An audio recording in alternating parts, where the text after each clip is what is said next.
Hello, this is Earl Nightingale, and this recording, The Magic Word, is the first of 12 you'll receive in this series titled How You Can Lead the Field in the Modern World. Before we start, I'd like you to know that I'm not going to try to tell you how to live your life. That's none of my business, nor is it anybody else's business. That's your business. Nor is this Lead the Field program a collection of pleasantries, platitudes, or Pollyanna. It is a summation of more than 20 years of research on one subject, and that is, why do some people do so well in life, while so many more do not?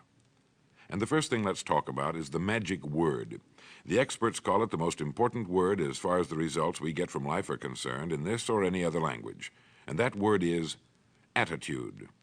It is our attitude toward life which will determine life's attitude toward us.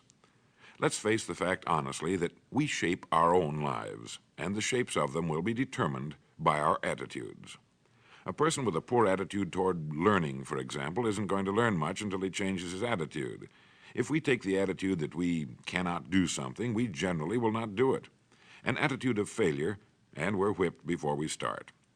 So we know then that what we receive from life, what we accomplish or fail to accomplish, is due in large measure to our overall attitude. William James of Harvard University put it this way: "The greatest discovery of my generation is that human beings can alter their lives by altering their attitudes of mind." And isn't it wonderful that we have this measure of control?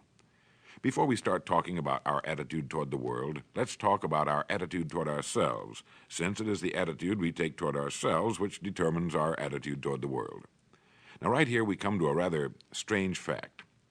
We're so familiar with ourselves, we tend to take ourselves for granted. We tend to minimize the things we can accomplish, the goals we can reach, and for some equally strange reason, believe others can accomplish things in our field which we cannot. There are literally millions of human beings living narrow, darkened, frustrated lives, living defensively, simply because they take a defensive, doubtful attitude toward themselves, and as a result, toward life in general. Many people are suspicious of and oppose change, yet change is the one thing in life on which we can absolutely count. People who stay young all the years of their lives not only welcome change, but see it for what it really is: new opportunity, new chances for further fulfillment. Attitude is a reflection, a result of a person's will. It is incalculably powerful. It can bring about marvelous results for us, but we need to train it patiently, day by day. Now let's talk about the attitudes of people who are successful, the top 5% of the people who go sailing through life from one success to another and who, even when they fail at something, shrug it off and head right out again. No matter who the person is or what he does, men and women in sales, business executives, people in all the professions, wives and mothers, students, top people in the armed forces, public servants, men and women in the service of religion, working men and women in all fields of endeavor, wherever you find a person doing an outstanding job and getting outstanding results, you will find a person with the right kind of attitude. These people take the attitude toward themselves that they can accomplish what they set out to accomplish, that there's no good reason on earth why they can't be competent, successful. They have a healthy attitude toward themselves and, as a result, toward life and the things they want to accomplish. And because of this, they achieve some remarkable things, and they come to be called successful, outstanding, brilliant, lucky, and a lot of other things. They're quite frequently no more brilliant or outstanding than the majority of the people by whom they're surrounded. But they did develop the right attitude, and they found their accomplishments not too difficult, and many times surprisingly easy, simply because it seems that so few are really trying, really believe in themselves. Successful people come in all shapes and sizes and in widely varying degrees of intelligence, background, and so on. But they all have one thing in common. They expect more good out of life than bad. They expect to succeed more than they fail. If you want something worthwhile, take the attitude that there are a lot more reasons why you can have it than there are that you cannot, and set out to earn it. Go after it, work at it, ask for it, and 9 times out of 10, you'll get it. Our environment is really a mirror of our mental attitude. If we don't like our environment, we have to change our attitude first. Now, the world plays no favorites. It's impersonal. It doesn't care whether we change or not. Adopting a good, healthy attitude toward life doesn't affect the world and the people in it nearly as much as it affects us. It would be impossible to even estimate the number of jobs which have been lost, the number of promotions missed, the number of sales not made, the number of marriages ruined by poor attitudes. But you can number in the millions the jobs which are held but hated, the marriages which are tolerated but unhappy, all because of people who are waiting for the world and others to change toward them, instead of being big enough and wise enough to at least make a test which will prove beyond any shadow of a doubt where most or at least a big part of the trouble lies. Studies made of the lives of literally thousands of successful people have shown that they radiate confidence, assurance, they expect success, and they get success. You can spot these people by the way they walk, by the way they look and act. You can feel it about them when they enter a room. They may be short and fat, or tall and thin, or any combination in between, but they have about them the attitude of success. In the record Greener Pastures, I'll get into this next statement, but right now I want you to realize, if you don't already, that in 5 years or less, you can get right to the top of the work you're now doing. I know this, but the important question here is, do you know this? The minute you do know it, you'll have this right attitude I'm talking about. The easiest and most effective means of forming a good attitude habit is to begin to act as though you have a good, positive, expectant attitude toward life. That's right. Begin right now to walk, act, and look as though you belong to this group. If you're already in the top 5%, you'll know what I mean. If you've never tried it, you'll be amazed at what happens. Actions trigger feelings, just as feelings trigger actions. Now, let me tell you of a little test you can make which will prove beyond any shadow of a doubt that a good attitude can change a person's life as dramatically as walking from a darkened room into the bright, clear light of day. Not long ago, I read a line which went, "Life is dull only to dull people." This is true, but it also could have read, "Life is interesting only to interesting people," or "Life is successful only to successful people." Now, what I'm trying to say is that you must first become, mentally, from an attitude standpoint, that which you wish to achieve. A famous restaurateur was being interviewed by a reporter who asked, "When did you become successful?" And he replied, "I was successful when I was sleeping on park benches, because I knew what I wanted to do and that I would do it." In short, his attitude had been one of success, of expecting success, long before the material, the tangible rewards of success had been earned. We'll get into this particular phase of Lead the Field in record number 3, A Worthy Destination. But for now, remember that a person must act, look, and because of these things, feel successful before the success he seeks can come. Chances are you know people who seem to be what others call lucky. All kinds of good and wonderful things seem to happen to them, and they give the impression of happily sailing through life, having a wonderful time, and getting more accomplished in a year than most people do in 5. This has been figured out fairly scientifically, and if anyone will conscientiously go about the test I'm going to recommend, and stay with it every day for the next 30 days without fail, that person can join this small, happy, and extremely productive group of people. He'll find himself becoming lucky, as they say, and most of his problems will pretty well take care of themselves. Of this you can be sure.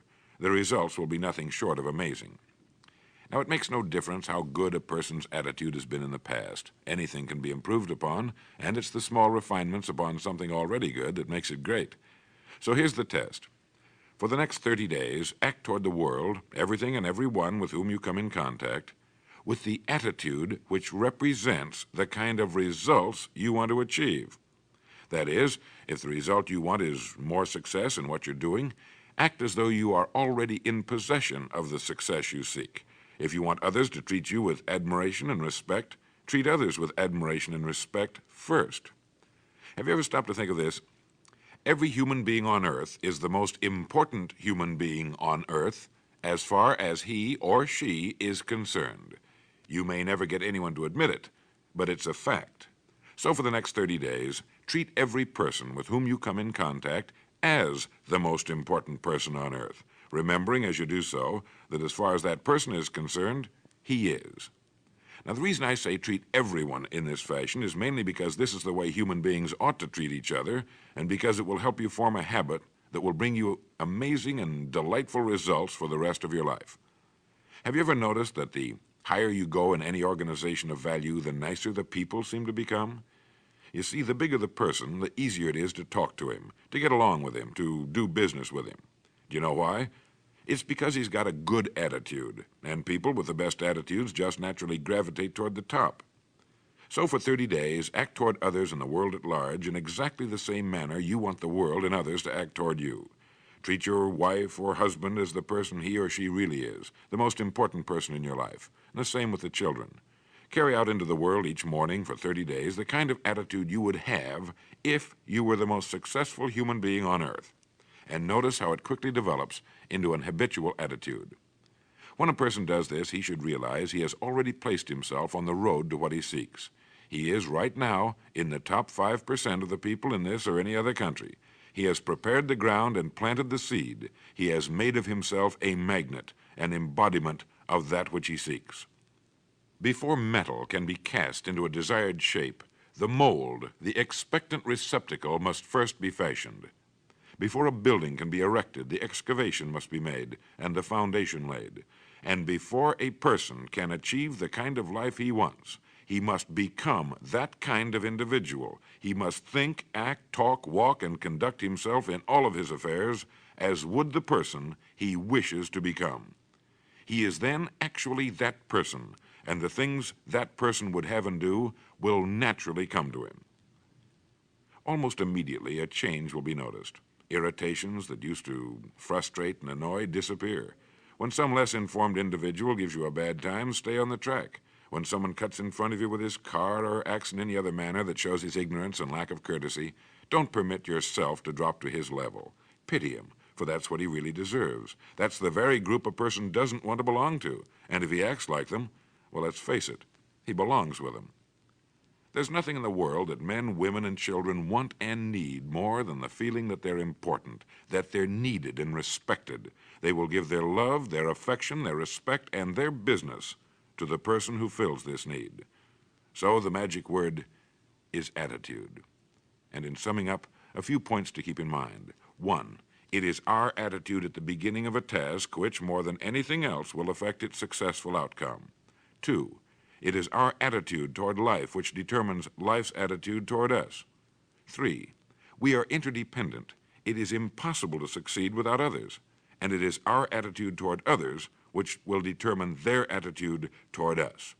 4, before a person can achieve the kind of life he wants, he must become that kind of individual. He must think, act, talk, walk, and conduct himself in all of his affairs as would the person he wishes to become. 5, the higher you go in any organization of value, the better will be the attitude you'll find. 6, your mind can hold only one thought at a time, and since there's nothing at all to be gained by being negative, be positive. 7, the deepest craving of human beings is to be needed, to feel important, to be appreciated. Give it to them, and they'll return it to you. 8, look for the best in new ideas. As someone said, I've never met a person I couldn't learn something from. 9, don't waste valuable time broadcasting personal problems. It probably won't help you. It cannot help others. 10, don't talk about your health unless it's good. 11, radiate the attitude of well-being, of confidence, of a person who knows where he's going. This will inspire those around you, and you'll find good things will begin happening to you. And 12, lastly, for the next 30 days, treat everyone with whom you come in contact as the most important person on earth. If you'll do this for 30 days, you'll do it for the rest of your life. In the next recording, I'll talk to you about greener pastures. But now in closing, remember the words of Walter Dill Scott of Northwestern University. Success or failure in any undertaking is caused more by the mental attitude even than by mental capacities. Thank you.